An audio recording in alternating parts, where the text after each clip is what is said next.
Futebolaço, eu sou o Dieguinho. Então, rapaziada, tá entrando no ar mais um giro de notícias do meu, do seu, do nosso Clube de Regatas Vasco da Gama. Você que tá chegando aqui pela primeira vez, se inscreve aí no canal, ativa o sininho. Mas pra quê, Dieguinho? Para não perder os próximos vídeos. Segue a gente lá no Instagram, estamos fazendo um trabalho muito bacana por lá. E segue a gente também no Twitter. Dieguinho dá várias informações e opiniões também por lá. Já chega deixando o seu like marotaço para dar aquela moral e ajudar na divulgação do vídeo. Bom, rapaziada, temos algumas notícias importantes para trazer para vocês nesse giro de notícias. Primeiro, vamos falar aí de treinador, porque o Vasco, para poder montar o seu elenco para a temporada 2021, ele tem que saber quem é seu comandante, para saber com quais jogadores do elenco esse treinador quer contar e também se ele gostaria de trabalhar com um jogador ou outro, até porque tem metodologia, tem filosofia e dependendo de como esse time vai jogar, aí sim você vai contratar as peças, beleza? E o Vasco tem dois nomes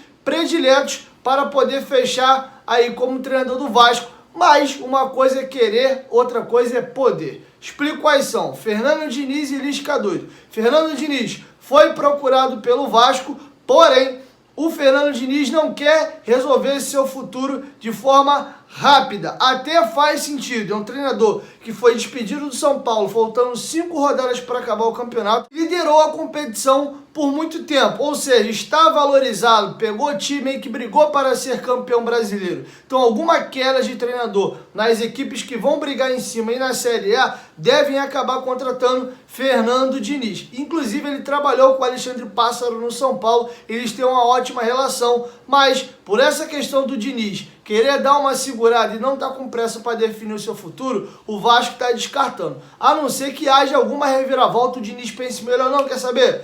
Topo sim, mas a princípio deve ser descartado. Lisca Doido é um nome que agrada demais a diretoria do Vasco. Fez um trabalho espetacular com o América Mineiro na Série B. Foi vice-campeão da Série B, só não foi campeão devido a vários erros de arbitragem. Levou o América à semifinal da Copa do Brasil e tinha feito trabalhos bons anteriores. Por exemplo, tirando o Ceará da zona de rebaixamento de forma milagrosa por 2 vezes. Uma na Série B, que ia cair para C, e depois uma outra vez na Série A, poderia voltar para a Série B, que ele conseguiu arrancar com o time. Mas mesmo assim, o Lisca também está valorizado, renovou seu contrato recentemente com o América e a sua multa rescisória é muito alta. E o Vasco não vai ter bala na agulha para poder pagar. O empresário, o Lisca Doido, o Jorge Machado, confirmou o contato do Vasco e disse que Lisca ficou extremamente lisonjeado pelo contato do Vasco.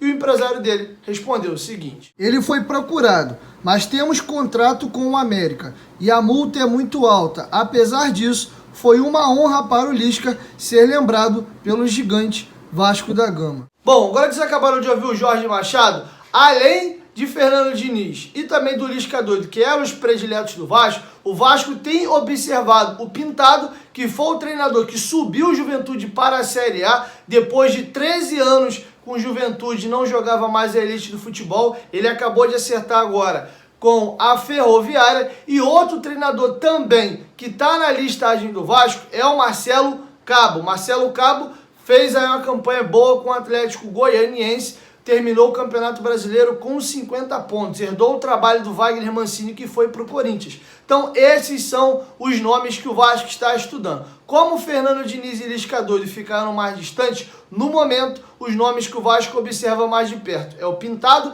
que nesse momento está na Ferroviária de Araraquara, e também o Marcelo Cabo, que está no Atlético Goianiense. Qualquer novidade sobre treinador eu trago para vocês aqui no canal. Aproveitando, o nosso diretor executivo, Alexandre Pássaro, participou da coletiva na Vasco TV e disse como é que vai ser o planejamento do Vasco, apesar de ainda não ter fechado um treinador.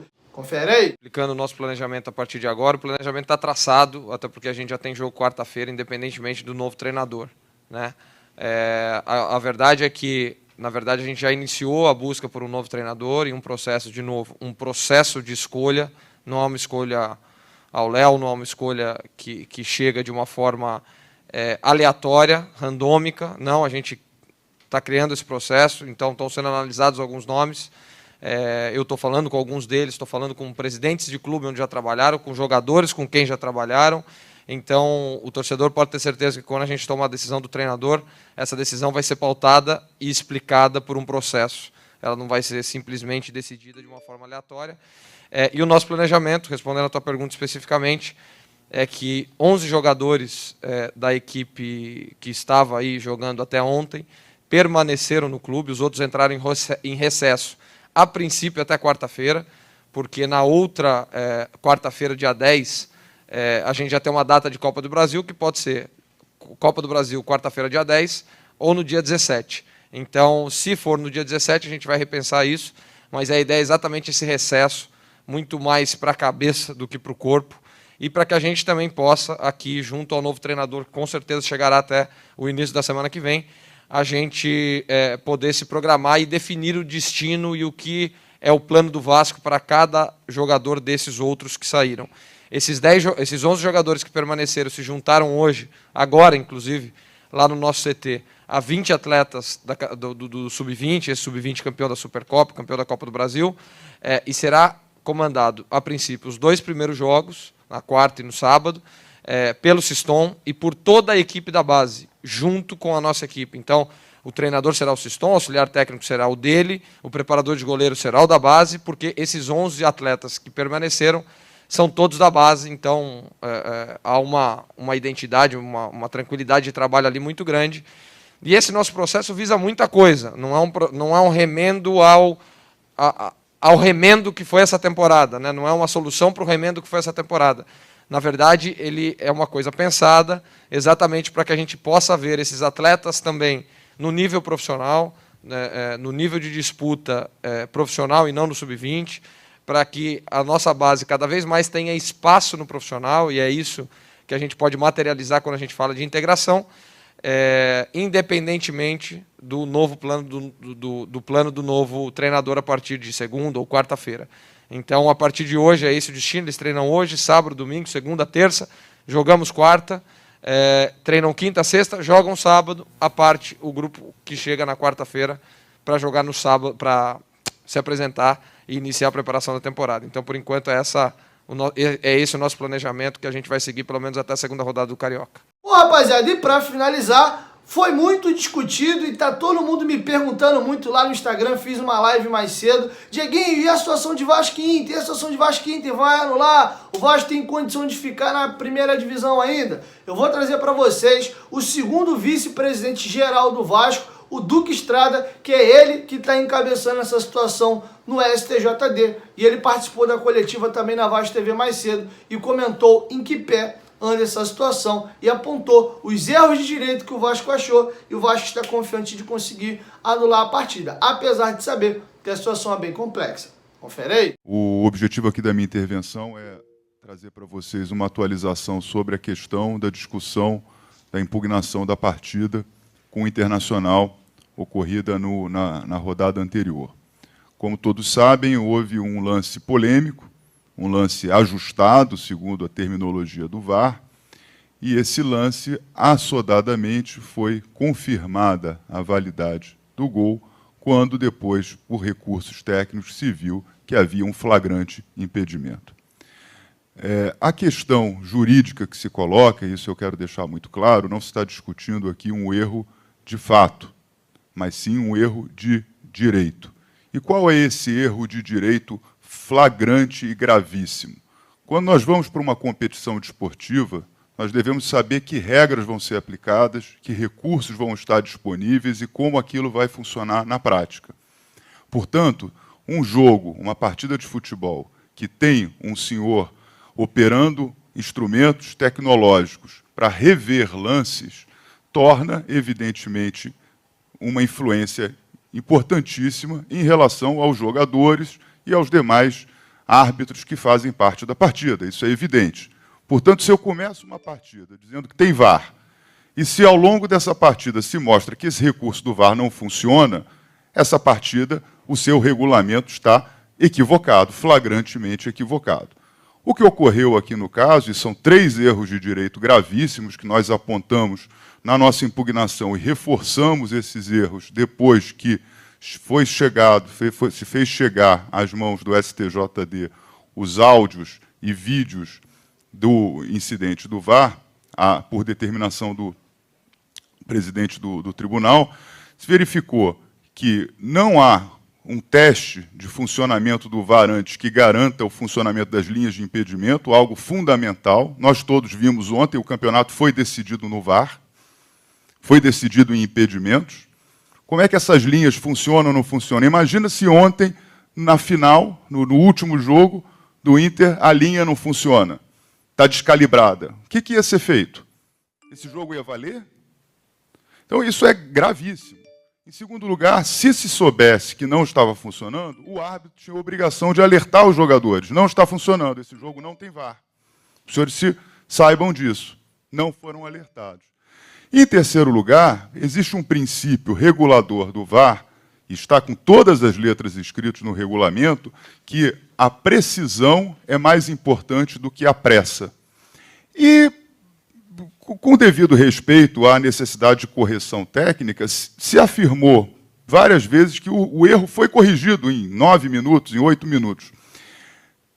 Existem casos que nós apresentamos no processo em que houve uma demora de reinício de jogo de mais de 7 minutos, de quase 6 minutos. Em outros casos, no nosso caso, surpreendentemente, em 4 minutos, o árbitro da cabine disse valeu o gol.